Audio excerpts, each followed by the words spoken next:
नमस्कार दर्शकबिन हम स्नेहा निधि अपने सबके स्वागत करे छी मॉडल खबर में। तो दर्शकबिन आई हम सब बहुत एक इंटरेस्टिंग विषय लग आबि गेल छी जे खान पीन देखे छी जनकपुर में। अपन सबके जनकपुर में सबसे फूड स्पॉट प्रसिद्ध फूड स्पॉट सब कत तखन हम सब छी राम चौक पर हमर पृष्ठभूमि में देख सकै छी एकटा हम सब चाउमीन मोमो के स्टॉल लग आबि गेल छी। हुनका से किछु बातचीत करै छी। जी अपने के नाम? रंजित शाह। एतऽ अहाँ कते साल से अबै छियै? 11 साल भऽ गेल।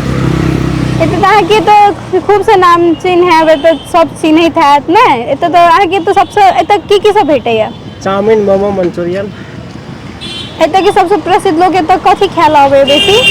हमर तऽ सब चाउमीन मंचूरियन दुनू फेमस है। ताकि फूड स्टॉल के नाम तो हम देखबे नहीं केलिए। Dhanraj chowmein centre. ताहे अही ठम रहबे करै छी राम मंदिर के आगा में रहै छी। एतऽ ई कथी कहै छै अहाँ जे एतऽ अथी करै छियै मतलब कखन के अबै छियै कखन के जाइ छियै? हमर सबके दुकान 5 बजे से लेके 9 बजे रात तक रहै। आ भरि दिन नहीं आबऽ पड़े? सबेरे से नहीं लगाबऽ दे हमरा सबके अलाउड नहीं है। रोड पर लगे दुकान। हाँ ट्रैफिक के वजह से हम सब लेटर से आबे करै छी तो डिस्टर्ब नहीं है ताहि के लेल। अखन जेना अहाँ एतऽ छियै ट्रैफिक सामने में छै तखन किछु नहीं कहत? कहैत रही ट्रैफिक जाम लागत तऽ कहैत रही कहीं कहीं साइड करके लगाबऽ पड़ल तो हटा दै छियै। हटा दी। आई सब के एतऽ जेना छियै तऽ सब के चार्ज किछु लै छै कि? नहीं मेरा ठला में बड़ी नहीं है मेरा ठला। अहाँके तऽ कथी मंचूरियन छै चाउमीन छै आरो मोमो ने ताहिमे अहाँके बना के ना बनबै छियै? से तो घर आके देखा पड़ती आप के केना बोलै छी। नहीं एहन की छै से अहीं लग लोग अबै छै बेसी दिन से छियै कि ओहि दुआरे लोग अबैया कि अहाँके तऽ प्रसिद्ध अछि ताहि दुआरे? मंचूरियन स्टार्ट कल अपने तरफ फर्स्ट दुकान अपने मंचूरियन स्टार्ट अहीं से शुरुआत भेल छै। तो मंचूरियन में की सब पड़े? हम दुकान खोलने रही ना ग्राहक सब कहे अपने मन से नाम रख दो मंचूरियन केना कहत रहे ग्राहक सब पहले। लोग सब तो पहले पता नहीं था कि 11 साल पहले एक प्लेट बना के कहीं भी काय सब्जी फेंक दे। फ्री में खिए ग्राहक सबको नया स्टार्ट के लिए तो फ्री में खिए जबरदस्ती खिए टेस्ट करे ग्राहक के मंचूरियन बिकाय लगले। तेकर मतलब तो ई भेलै कि मंचूरियन के स्टार्ट कहीं लंग से भेल छै जनकपुर में? अच्छा तो अहाँ के ना कि आइडिया कि ना आयल कि मंचूरियन बनेबे के? हम 4-5 साल 10-12 साल मुंबई में रहलिए रेस्टोरेंट में काम करते रही। हां वही से सीख आयल छी। एतऽ मतलब ओतऽ कोनो होटल में काज करे थे? हाँ रेस्टोरेंट में काम करिए 5 स्टार होटल में मुंबई में। तो ओतऽ से सीखने छियै ना? ओतऽ के डिश छै मंचूरियन कहि के ताकि तो नीक जगह पॉपुलर भऽ गेल। तऽ एतऽ कथी बाहर से टूरिस्टो सब तऽ अबिते हैत? हां तो इंडियन मात्र रहे छै कि बाहरो कोनो देश सब से रहे छै कि एतबे? कहाँ किसी कहियो काल को इंडियन से प्राय मिलते रहे सब मिलते रहे इंडियन सब ज्यादा दुकानदारी अपना सके लोकले के वजह से चलबे करिए। हाँ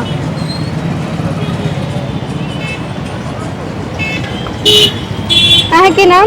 ललन चौधरी। यहाँ के फूड स्टॉल के नाम की है? शिवगुरु भेलपुरी एवं बताता पूरी।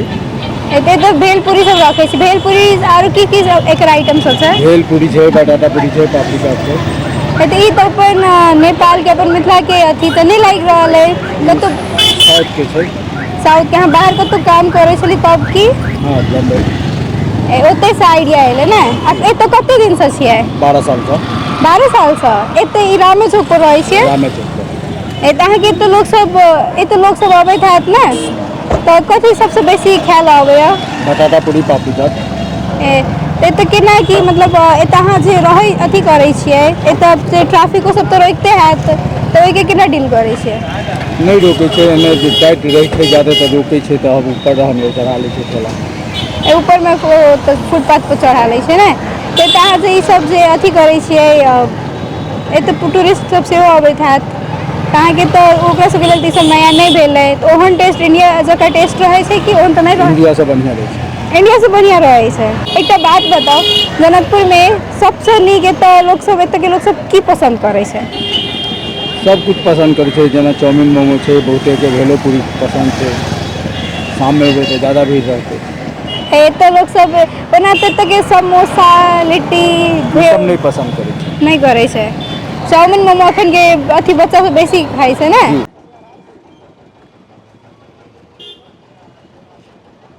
अखन दर्शक भी हमसब आयल छी रामेजोपुर घूमि रहल छी। तऽ देखे छी अखन नारियल पानी गर्मी के मौसम में अखन लोग सब नारियल पानी तो बहुत अखन बिक्री होइत है। अहाँके ने अहाँके नाम विजय कुमार सिंह। एतऽ नारियल पानी कते दिन से बेचै छियै? लगभग 3 साल से। 3 साल से पहले तो ओते नहीं देखे छल जनकपुर में नारियल कम पानी। रहलै, बहुत कम रहलै। एतऽ अहाँ कतौ जनकपुर से छियै? हाँ अहाँ के घर एतै? हाँ तखन तो ठंडा के मौसम छै तो लोग तखन बहुत अबैत हैत। एतऽ अहाँ के जे केना बेचै छै एकर प्राइस कते? प्राइस जो 200 रुपया है वो के 250 रुपया। एतै तो खाली अथी अनारस भेलै। अनारस के 300 रुपया है, 250 रुपया है। लोग सब कस्टमर सब नीके जकाँ अबैया ये खाय के लेल अबैया।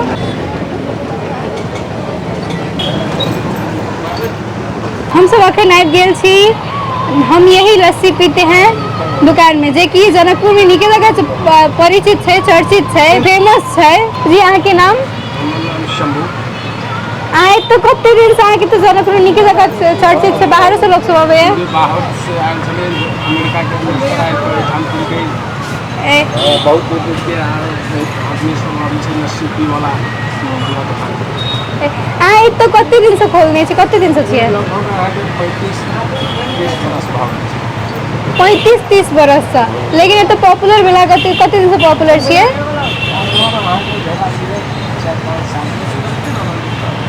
ओना तो हमहूँ सब सुनने छी जनकपुर में केओ अबै छै तो हम यही में चले छी देखे के यही लस्सी पी के जाऊं हम सब यही का लस्सी फेमस छै। तो एते के लोग के लस्सी एते के किया नीक लगे छै? किछु खास छै तै लऽ कऽ, और जगह बनी जे नहि नीक लगै छै लस्सी खाइ छै बढ़िया रहै छै।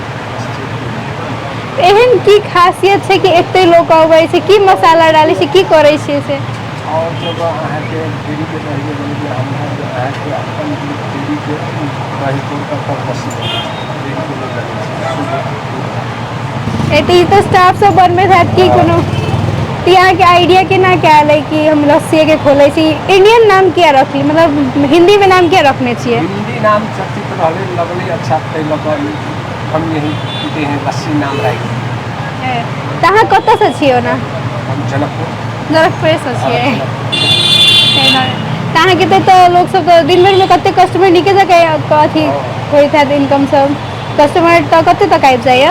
अब मौसम ठंडा रहल तो कुछ कम भऽ जाइ छै, गर्मी के चीज छै तो गरम में कनी बेसी चलत 400-500। तब तो नीक है। ठंडी में तो चले कि ठंडी में कम माने 50-25 तक चलते रहे छै बारह मास। लेकिन सबसे नीक गर्मी में, अखन गर्मी के सीजन छै तो लोग के ठंडा कुछ पहले तक कम भऽ गेल। गरम के चीज छै तो ठंडी में नहीं पीलक, गरम रहल तो बैसाख जेठ में कनी ज़्यादा छै, अखन कनी कम छै। अब वो आम के सीजन छै तै लऽ कऽ ताहिमे खाली लस्सी मात्रे भेटै छै कि आरो किछो वेराइटी सब एकर? लस्सिए छै हमर और ठंडा कोक ई सब तो जेना कि दर्शक बिन अपने सब देखलिए कि हम सब जनकपुर में प्रसिद्ध स्पॉट सब पर, फूड स्पॉट सब पर गेली कि कतऽ कतऽ नीक फूड आइटम सब भेटै छै, जो फास्ट फूड सब भेटै छै।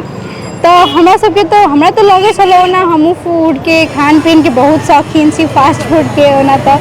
लेकिन हमरा तो लगे छल एतऽ के लोग सब के समोसा लिट्टी सब बेसी नीक लागत। पता चलल एतऽ के लोग सब तो बेसी चाउमिन मोमो सब नीक मन पर अबैया, हुनका सबके पसंद छै।